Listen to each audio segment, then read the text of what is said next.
What is up, YouTube? Welcome to a brand new episode of SIBZ, West Coast, East Coast Siblings. Sorry for the bad audio, as there are all kinds of weird machines at my grandparents' house. Anyway, today we're going to be talking about episode 4 of Vikings. As always, we're going to talk about the 3 biggest takeaways, and then we're going to get into some predictions. But first off, if you like talking movies and TV shows, consider hitting the subscribe button. We cover everything from Apple's new TV show C to Crisis on Infinite Earths. So again, consider subscribing and clicking the bell so you don't miss a single episode. But first, let me give some initial reactions for the episode. So I thought it was a good episode. Definitely plenty of energy, kind of picked up the momentum as they're taking a week off for Christmas, so we won't see the next episode, episode 5, which is called The Key. That won't be airing until January 1st, so New Year's Day. There were a couple things where I was scratching my head like, this doesn't make common sense, and you could tell it was serving the story. We'll get into that a little bit later, but let's get into the first big takeaway from the episode, which is, guys, as I predicted last week, Ivar is absolutely trying to overthrow Oleg. Now, some of you guys didn't agree. I was like, hey, guys, Ivar is a sneaky cat. Like, he's gonna try and find a way to overtake Oleg, take over the whole army, and attack Kattegat to get his throne back. He doesn't want to be a puppet king, and as we saw in this episode, he will even go as far to go to Deer in order to get his help to betray Oleg. You even saw him in the beginning of the episode talking to Igor, trying to sow some seeds of division there, telling him, you know, Oleg's pretty much a front. You own all this stuff. You're the heir to the throne. So yeah, guys, I and many of you really saw this coming, but I'll tell you why it doesn't make a lot of sense. Okay, I don't trust anybody in Oleg's family, whether that's Igor, whether that's Deer, or whether that's Oleg himself. But I will say one thing. Oleg is the one possibly genuine friend that Ivar has anywhere in his vicinity. So I don't think it's too smart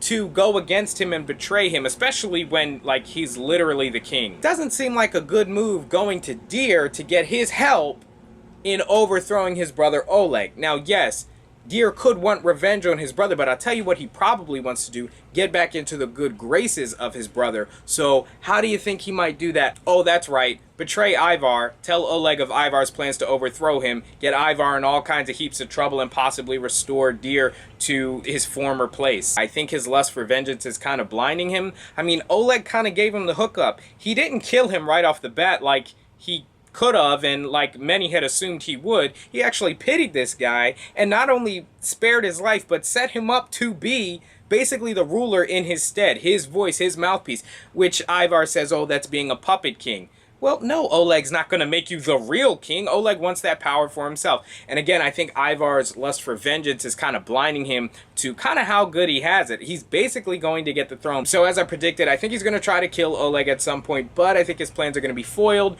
when the guy he puts his trust in, Deer, is going to completely betray him in order to get his brother's trust back, because Deer has no loyalty to Ivar. Sound off in the comments below. I mean, did you predict this? You probably did. Let me know. Let's talk about it. But with that, I want to get into the second biggest takeaway from the episode, which is Bjorn, who, guys, I gotta be honest, he's got all kinds of problems. We've been talking about this for weeks now. He's now in a race with King Olaf to be the king of all of Norway, which honestly is not that bad. But when you look at how he is as a ruler, he's not confident in who he even is, and he's been shown to make some pretty dumb decisions. Number one, ignoring his mother's advice and going after King Harold in the first place when he wasn't really worth saving. And as I had talked about in the episode last week, you know, not only ignoring his mother's advice to not get involved in this, but also now cheating on his wife, just like Ragnar, and, you know, he has to learn on his own. He's not going to take anybody's advice. He's kind of got to carve out his own path. And for better or for worse, that's the character that Bjorn is. And right now, that's led him right into pretty much being imprisoned. I mean, he walked right into it. King Olaf was like, oh yeah, come here into my kingdom so we can have a meeting. Bjorn agrees on one condition, that he sees King Harold alive. But honestly, you could have just asked for some sort of sign or some kind of proof that he was alive. Not to get too gruesome, but maybe send a finger. I don't know. Something that would let him know. Sound off in the comments below as always. But like I've been saying for weeks now, Bjorn has a good heart. It seems like he wants to do the right thing and to be a good king. But he's so stubborn and doesn't listen to anyone, and it gets him in a lot of trouble. Be on the lookout for some serious plot armor, as an experienced king like King Olaf probably would have no trouble in real life dealing with a young, reckless kind of king like Bjorn. But again, plot armor is probably going to protect him and have him coming out on top in regards to this race to be king of Norway. A spoiler alert, I mean, it is based off of the historical legends and the history of it. So anyway, that brings us to our third and final takeaway. And guys, let me tell you something. Sometimes you don't want to be right. Now, last week I predicted, based on the previews, that Lagertha was going to lose one of the kids. They would get attacked by the bandits, as you know they've been leading up to, and that one of the kids was going to die. Now, I thought it was going to be Ansa, so I was leaning that way, but it ended up being Hallie. So, you know, I guess we'll say I was half right. But yeah, there was really only one person she could have been screaming after in that manner, as we saw in the previews, and so it kind of foreshadowed, you know, that one of the kids was gonna pass in this episode. Now, guys, I'm being honest. I really put all this on Bjorn. I mean, Bjorn sent those bandits out into the wilderness. He knew his mother was out there living. Did he not think they would come into contact at any point? It just blows my mind that he would lack the foresight. And again, he's got a lot on his plate, okay? I'm not trying to bash him. He's a brand new king. He's trying to do the right thing. And again, I think he has a good heart. So, you know, his motives are all there, but he's got to think. I don't know if it's going to stay true to the stories or, you know, kind of do its own thing. This kind of behavior is going to get him and the ones he loves killed. Speaking of being killed, let's get into some predictions for January 1st. Again, I want to continue this prediction that I think Lagertha will meet her end at the hand of the bandits. And this is because, number one, why did they keep them alive? They were retreating. They should have just kept whacking at them until there weren't any left. But no, they left them alive. So think about it. What narrative does that really serve anymore? We've already seen this. We saw them get attacked once, prepare, Home Alone sequence, they attack, you know, they beat them, like Vikings Home Alone.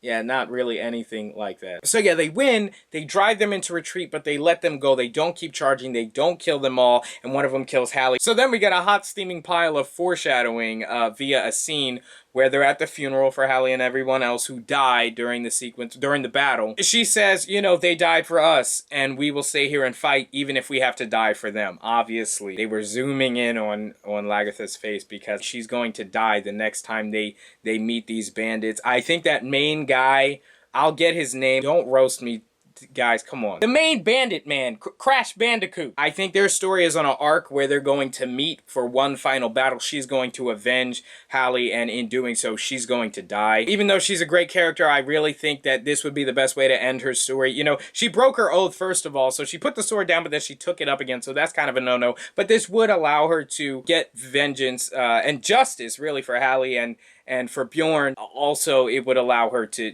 kill Crash Bandicoot. I think it's a good thing and really artistic in the writing that Lagertha will die in this final season protecting the one thing that she's always loved, the one thing she wanted to go back to, which was that simple farm life with Bjorn and Ragnar before all of these seasons happened, before all of this went down. So yeah, guys, I don't know if that's a hot take or not. Let me know in the comments down below. We got a lot to talk about, and we'll have plenty of time because we're taking a week off.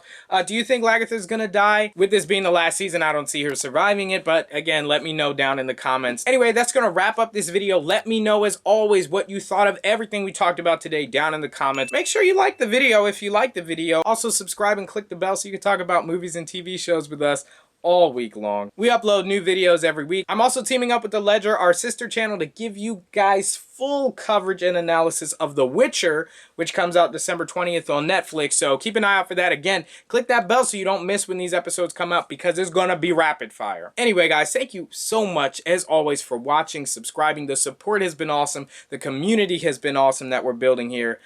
I can't say thank you enough. So that's gonna do it for this one, and I will see you guys for Witcher. Peace.